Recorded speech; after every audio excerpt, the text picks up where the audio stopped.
Azkals got on board first after Patrick Reichelt found the back of the net in the 23rd minute. Team Pilipinas showed a steady defense until the 70th minute when Sadil Ramdani scored the equalizer. That tied the game at 1-1.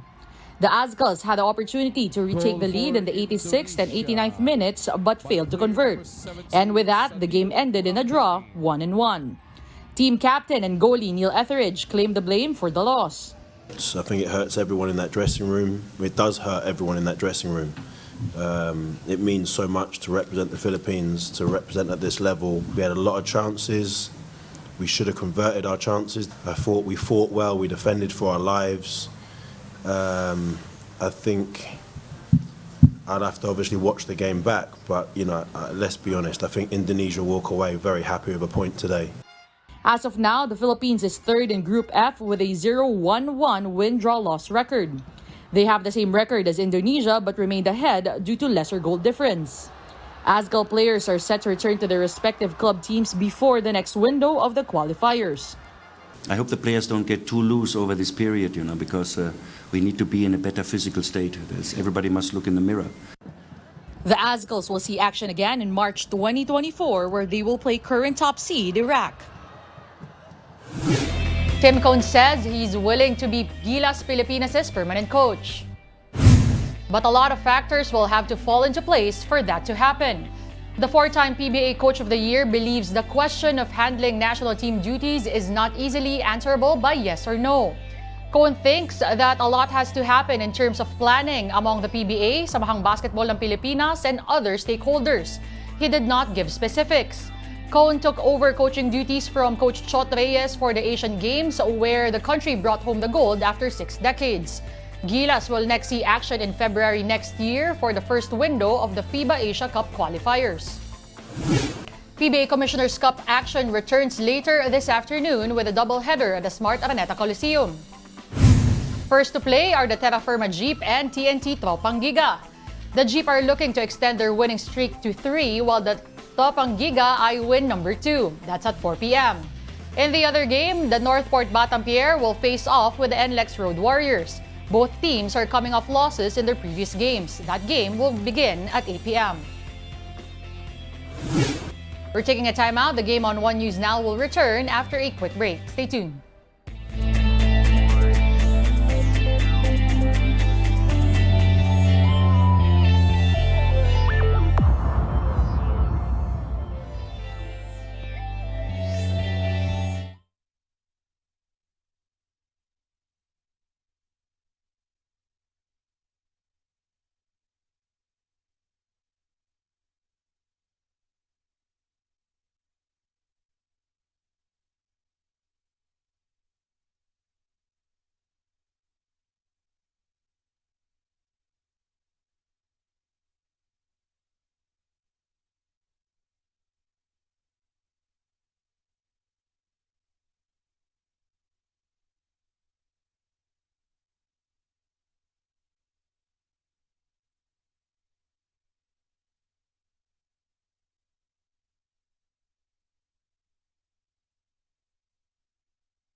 You're still watching the game on One News Now. I'm Denise Tan. Thanks for joining us. The big story caught up with Pinay Formula One racer Bianca Bustamante. In this part of the chat, Bustamante talked about her experiences on the track and the sport in the international scene. Watch this. The only female McLaren driver. Yes, That's one of your other firsts. How did that come That is about? something, yeah. No, I know. Like, did they decide or is it just merit-based? How did that happen? I mean, it's a bit of a whirlwind. Obviously, F1 Academy has played a huge role in my signing and in my development this year. So I guess that's really where it started for me, knowing that I have this opportunity to be in a global platform to showcase what I can do, showcase my talent. At the same time, show the world who I am as well as a driver. And obviously, I was shocked. Like, imagine telling this little girl from the Philippines who was often told to dream less so she'll achieve something in life to actually one day sign with McLaren. Obviously, I was over the moon.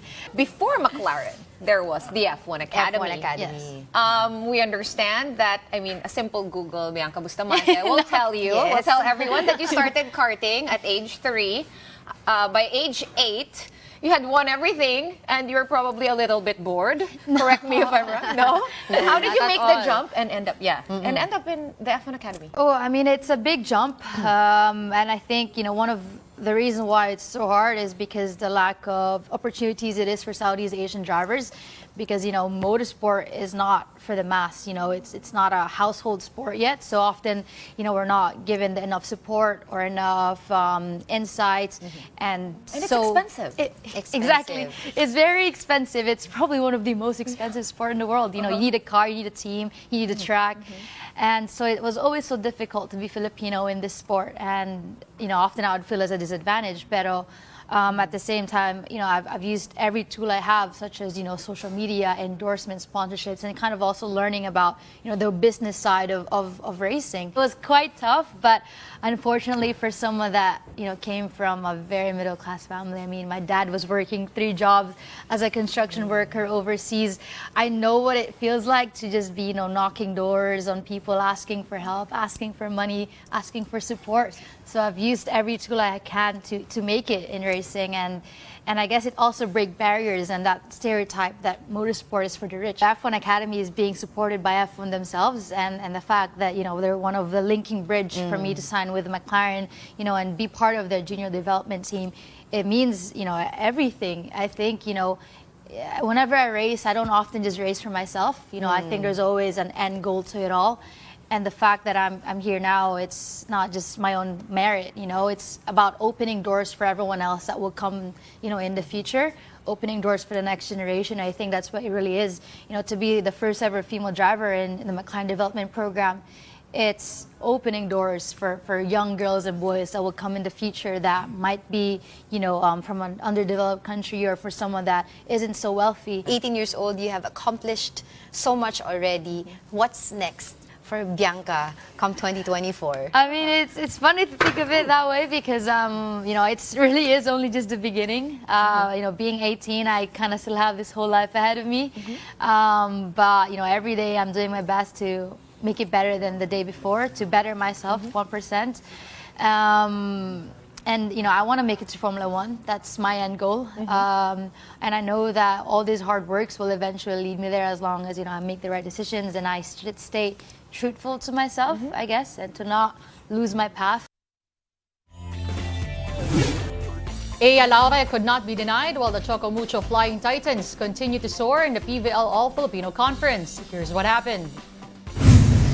The Petrogas Angels entered the match against the Farm Fresh Foxies in dire need of a victory to keep their semi-final bid alive. The Angels got right down to business in the first set as they scored a hard-earned win. While a gritty Farm Fresh side managed to steal set 2, Petrogas woke up in time to secure a 4-set win. Final 25-22, 19-25, 25-16, and 26-24. That snapped the Angels' 4-game skid as they improved to a 5-4 standing. Jonas Abetay led the way with 21 points while 4 other Angels scored in double digits. Siya naman ang nagpakagat sa Bete with it.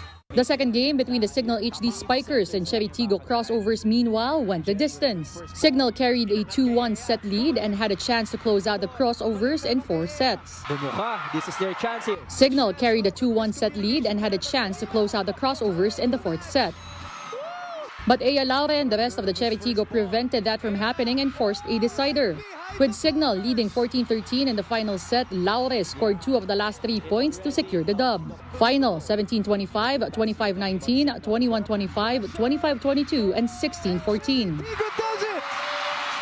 Laure erupted with 26 points on the back of 21 attacks, 3 blocks, and 2 aces. She was backstopped by 18 markers from Princess Robles. That was Cheritigo's 5th straight win for a 7-1 overall win-loss record. Right below is Signal at 6-3.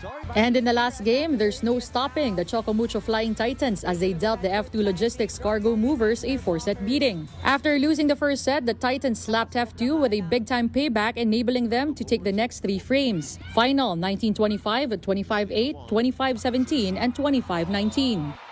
This is Choco Mucho's 7th consecutive dub as Cherry Rondina was once again at the forefront with 21 points. Like Cheritigo, the Titans carry a 7-1 slate. F2 meanwhile slipped to 4-5. PVL action resumes tomorrow, Thursday, at the PhilSports Arena. The Galleries Tower High-Risers open up the game day with a game against the Akari Chargers at 2 p.m. Next, the Creamline Coast Smashers take their unblemished record against the Next-led Chameleons at 4 p.m. And Choco Mucho jumps right back into action, this time against the PLDT High-Speed Hitters, and that's at 6 p.m. Catch those games live on One Sports, One Sports Plus, and the Pilipinas Live app. Get your fill of the latest in sports at onesports.ph. Meantime, the news day continues later at 4:30 p.m. I'll see you then. Denise Tan, we are One News.